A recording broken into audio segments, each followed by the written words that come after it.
The first time I saw the flyer, I assumed it was a prank.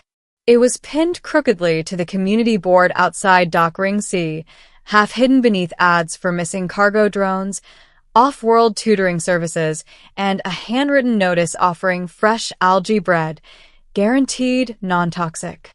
The flyer itself was plain, printed on thin white synth paper already curling at the edges from station humidity. Seeking a partner. No payment required. No obligations. Not a trap. Please read the full details below. I would have laughed if I hadn't noticed the signature glyph at the bottom, an alien script I recognized instantly. Lyrathai. The Lyrathai didn't joke. They didn't beg. And they definitely didn't post flyers on human trade stations. I should have walked away. Instead, I stood there far longer than necessary, reading the smaller text beneath the bold letters. It explained, in careful translated standard, that the author was conducting a compatibility convergence. She sought a single partner for a limited duration.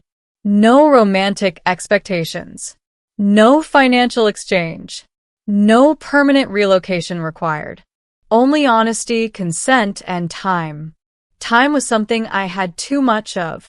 My contract hauling atmospheric filters to frontier colonies had ended 3 weeks earlier. The ship I worked on was gone. My savings were thin.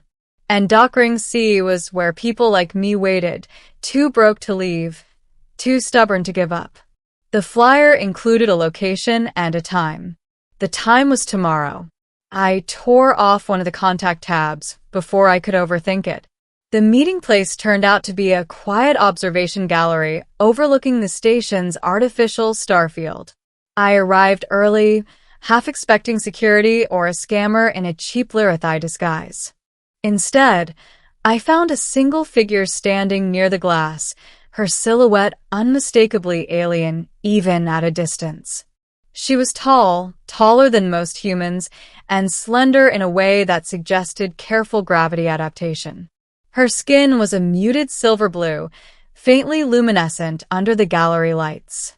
Lyrathai eyes were large and dark, reflective like polished obsidian, and when she turned toward me, they focused with an intensity that made me stop short. "You responded to the flyer," she said. Her voice was calm, melodic, and unmistakably female. "I did," I replied. "I'm guessing you're the author." She inclined her head slightly. "I am called Esalen." I gave my name. She repeated it, carefully shaping the sounds, then gestured toward one of the benches. "Please, sit. If at any point you wish to leave, you may do so without explanation." That alone told me this wasn't a scam. We sat. The silence stretched, not awkward, just deliberate. Lyrathai culture valued pauses. I remembered that from my brief training days, before I'd ended up hauling filters instead of making first contact history. "You are wondering why I used a flyer," Esalen said. "Yes," I admitted. "Most people would." She folded her long fingers together. Traditional methods failed. My people rely on lineage matching, neural resonance, and social forecasting. Every recommended candidate rejected the convergence once they learned its purpose. "And what is its purpose?" I asked. Her gaze didn't waver. "To determine whether partnership can exist without expectation of return." That gave me pause. "You mean a test?" "Yes. For my species, partnership has become transactional. We calculate compatibility, contribution, offspring probability. What is given is always balanced by what is taken. I wish to observe an alternative." I leaned back slightly. "So why humans?" "Because your species has a history of irrational generosity," she said plainly. "You help without certainty of reward. You form bonds without contractual obligation. And you fail often, but continue regardless." I snorted softly. "You make us sound reckless." Recklessness and hope share many traits. I couldn't argue with that. We met again the next day, and the day after that. The terms of our arrangement were simple. We would spend time together over the course of one standard cycle, 30 days. We would share experiences, conversations, and labor if necessary. I would receive food, lodging, and transit access provided by her research grant. At the end of the cycle, either of us could walk away. No consequences. No obligation. It sounded unreal. It felt unreal. Esselin rented a modest habitat near the station's outer ring, where artificial gravity was weaker and the view of the stars felt less curated. She cooked carefully adapted meals that somehow managed to suit both our biologies. She listened more than she spoke, asking questions about Earth, about my childhood near the Indus floodplains, about why I left home to work the trade lanes. In return, I asked about Lyrith Prime, about the crystalline forests I'd only seen in data feeds, about her role as a sociocultural analyst. "You are important," I told her one evening after she'd explained the scope of her work.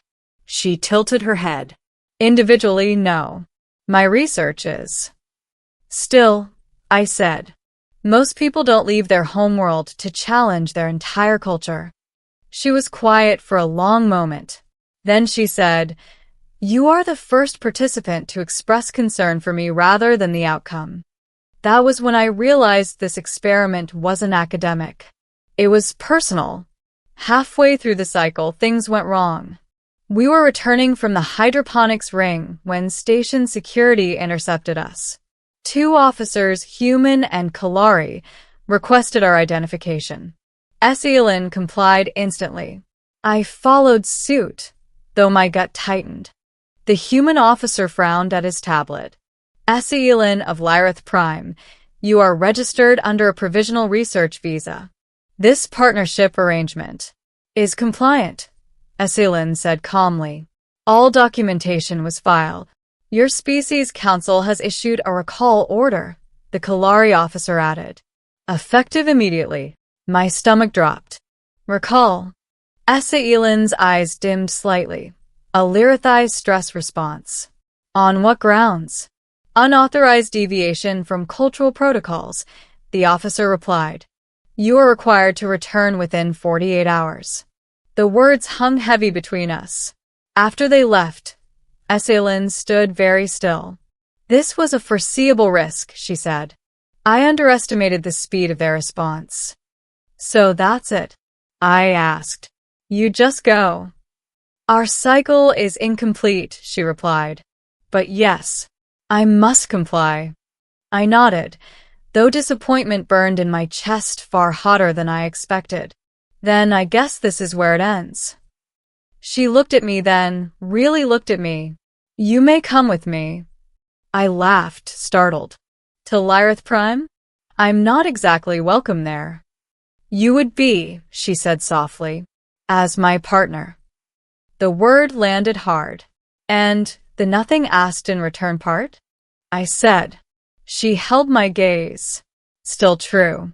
The invitation is optional. Refusal will not alter my evaluation of you." For the first time in my life, I was being offered something enormous with no pressure attached. I asked for time to think. I spent that night walking the station, watching ships depart for places I'd never see. I thought about Earth, about the contracts that never lasted, about the way I drifted from port to port without anchoring anywhere. I thought about Esselin, standing in that observation gallery, brave enough to ask strangers for something her entire society believed was impossible. By morning, my decision was clear. Lyrith Prime was nothing like the data feeds. The sky shimmered with refracted light, filtered through atmospheric crystals that turned sunrise into a spectrum. Cities grew organically, shaped rather than constructed, their architecture flowing like frozen music. Everywhere we went, people stared, not with hostility, but with profound curiosity. Esselin never once asked me if I regretted coming. Instead, she introduced me as I was. "This is my partner." He agreed to walk beside me.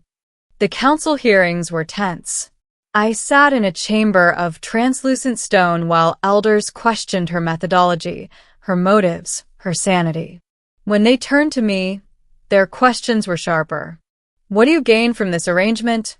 one asked. I thought carefully before answering. "Nothing guaranteed," I said, "but the chance to matter to someone without being measured." Murmurs rippled through the chamber. Eileen's research was suspended, then reinstated, then expanded. Her experiment had yielded results they couldn't ignore. The cycle ended. No alarm sounded. No contract expired. No one forced a decision. One evening, standing beneath Lyrith Prime's prismatic sky, Eileen turned to me. "The convergence period has concluded. You are free to leave."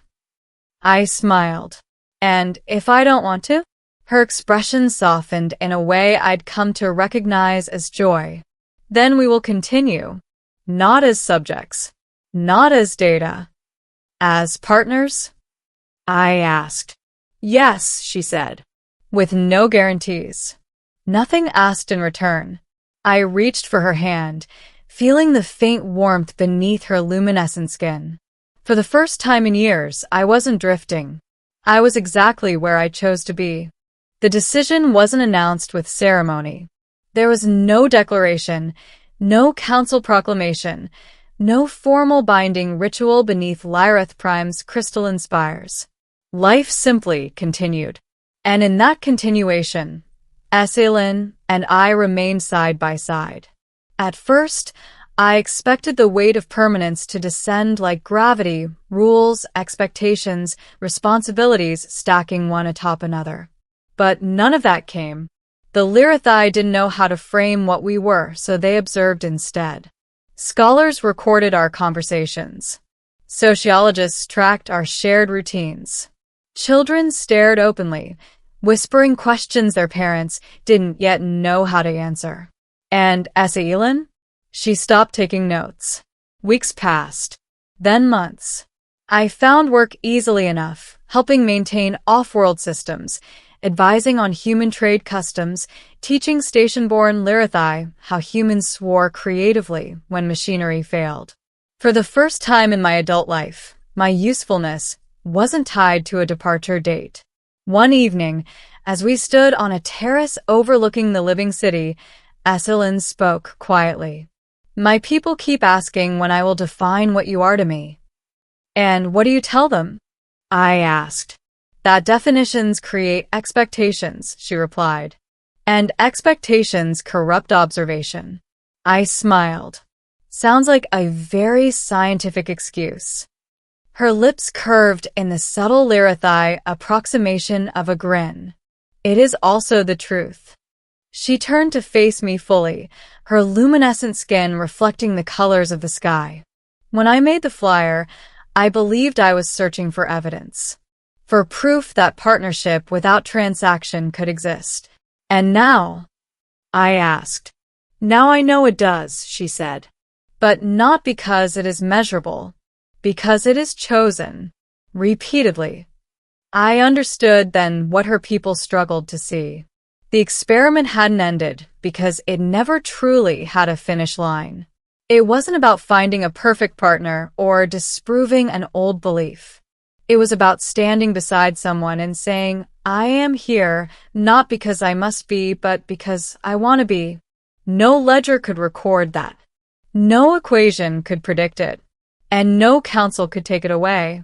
Much later, long after the flyer had been archived as a cultural anomaly, Eileen admitted something she had never included in her official findings.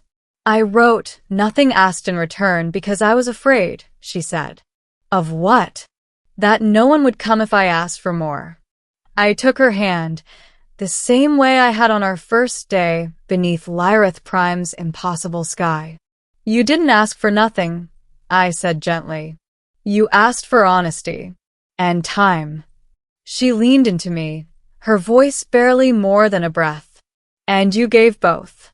Across the city, lights shimmered and shifted, alive, adapting, growing. So were we. And for the first time, neither of us needed a reason why.